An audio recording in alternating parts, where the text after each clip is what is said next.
Você já ouviu falar no Cais do Valongo? É uma área na cidade do Rio de Janeiro que foi considerada pela Organização das Nações Unidas, a ONU, um patrimônio da humanidade. Mas você sabe por quê? Naquele local chegaram muitos africanos trazidos na condição de escravos. A escravidão é tema do Tempo de Estudar de hoje.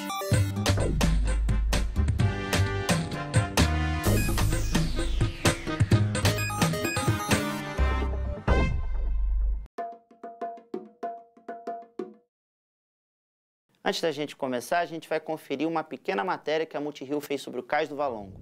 Estou apresentando aqui para minha neta, Ana Elisa, e ela está de casa vendo, ela queria ver. Vamos lá, vó, vamos lá ver o Valongo, o Cais do Valongo. É isso aí, minha neta. É a nossa herança.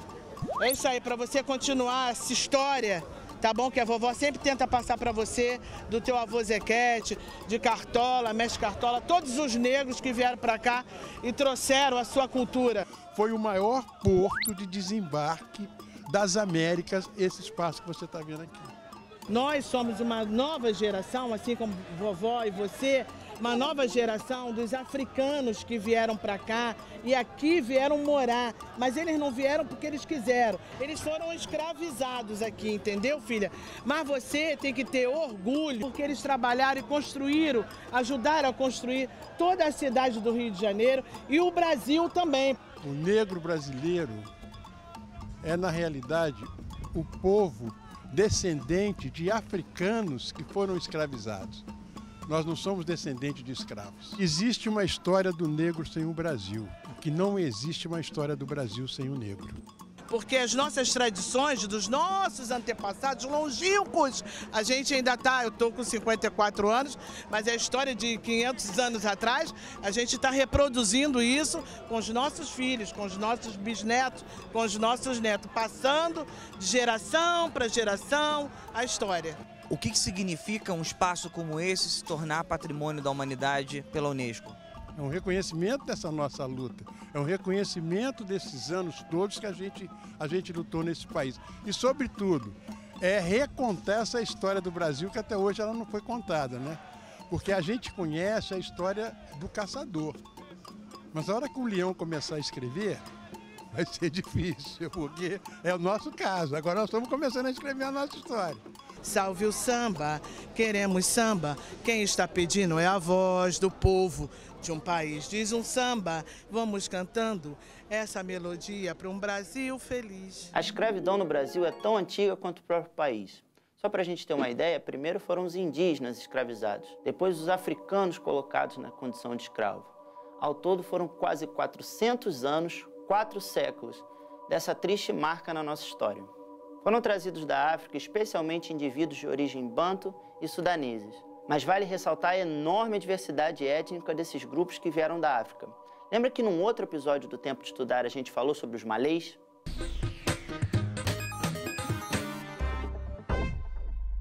Mito ou verdade? Já existia escravidão na África antes da colonização portuguesa? É verdade, mas a gente precisa ter muito cuidado. Isso porque a escravidão praticada na América foi bastante diferente daquela que era praticada lá em África. Isso porque aqui, no nosso continente, ela veio junto com uma ideia de raça, ou seja, a ideia de que o colonizador, o senhor de escravos, era superior àquela outra pessoa colocada na condição de escravo. Hoje em dia, a ciência já comprovou que não existem variações biológicas entre os seres humanos que justifiquem raças diferentes. Nós somos todos da espécie humana. Mesmo com essa ideia já tendo sido ultrapassada, tem muita gente que ainda acredita nela e o pior, faz discriminação racial, que é o que a gente chama de racismo, que no Brasil é crime. Agora, para a gente entender pelo menos um pouco do nível de crueldade que foi a imposição da escravidão aos africanos, a gente tem que imaginar que essas experiências que a gente vai falar no episódio de hoje aconteceram com a gente, com a nossa família, como se nós estivéssemos naquele tempo histórico.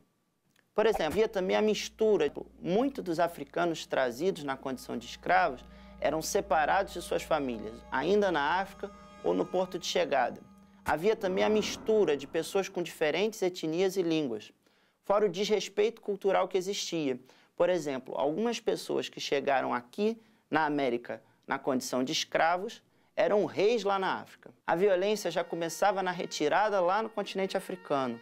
Eles vinham à força e eram colocados em navios, muitas vezes superlotados, onde eram expostos a doenças ou eram acorrentados e açoitados.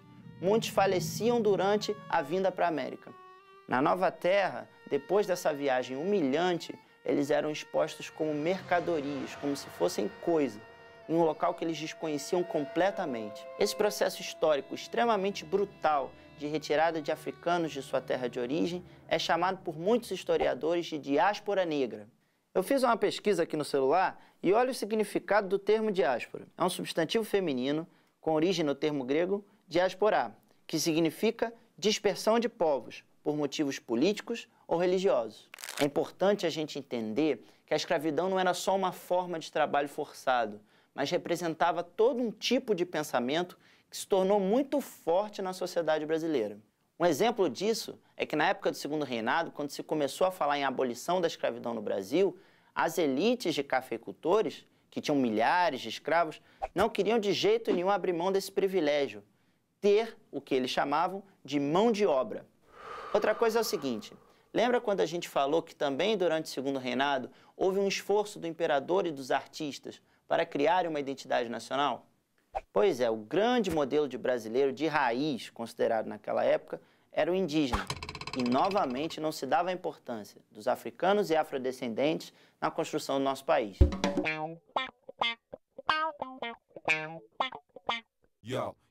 Qual é a importância de tornar o Cais do Valongo um patrimônio da humanidade? É muito grande por muitos motivos, mas talvez o principal seja a gente não esquecer e compreender esse processo histórico tão triste que marcou a nossa história e que tem consequências até os dias de hoje. Falamos hoje da experiência da escravidão, que é tão antiga quanto o nosso próprio país e só terminou no final do século XIX, em 1888. Procuramos explicar que, embora já tivesse existido na história da humanidade outras formas de escravidão, como a no continente africano, a escravidão feita aqui na América era bastante diferente. Falamos alguns detalhes sobre como era ser escravo no Brasil e como, durante o Segundo Reinado, a escravidão ainda era uma marca muito forte na sociedade. Você talvez conheça Zumbi dos Palmares, mas você já ouviu falar sobre o Luiz Gama, os irmãos Rebouças, sobre o Dr. Juliano Moreira, Tia Ciata e sobre o Cartola? São muitos exemplos. São muitos os exemplos de africanos e afrodescendentes que tiveram grande importância na história do Brasil. Eu vou te deixar um desafio. Por que você não faz uma pesquisa sobre algumas dessas figuras e mostra para o seu professor? Dessa forma, você vai entender um pouco mais sobre a importância delas para a nossa história. Até a próxima. Eu tenho que falar mito ou verdade? Na é contração da preposição em com artigo definido a. Beleza, dentro. Sobe, sobe, sobe, sobe. Oh, oh, oh. Desce, desce, desce, desce. Oh, oh, oh. Tá, pra fazer o final, né? Ah, tá. Entendeu? Saquei.